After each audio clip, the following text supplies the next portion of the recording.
ඔබේ අනුප්‍රාප්තිකයා පුතාද? නෑ නෑ. කිසි වෙලාවක මම පුතාව දේශපාලනයට ගෙන බලාපොරොත්තු වෙන්නේ නෑ. ඒ කියන්නේ ඔබෙන් පස්සේ ජයසේකර දේශපාලන ඉවරයි. ඔව් නෑ මෙහෙමයි.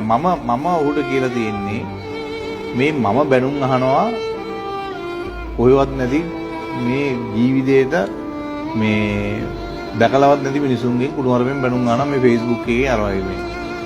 මං කරපු වැරද්දකුත් නෑ.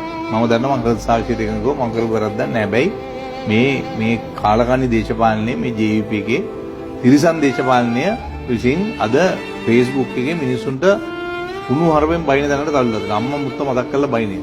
හරි?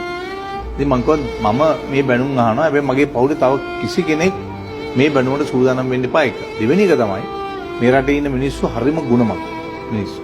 මොකද කියන්නේ? මොකද හේතුව මං ඒගොල්ලන්ට වෛද්‍යකින් කතා කරනව නෙමෙයි. අද රස්සාව ගත්ත මිනිහා හරි තව රස්සා දෙන්න ඕන තරම් ඉන්නවනේ මිනිස්සු අපිට ඉන්න තිබුණානේ. හැබැයි ඊළඟට ඔහු ආපහු හැරලා අපිටමයි ගහන්නේ. හරි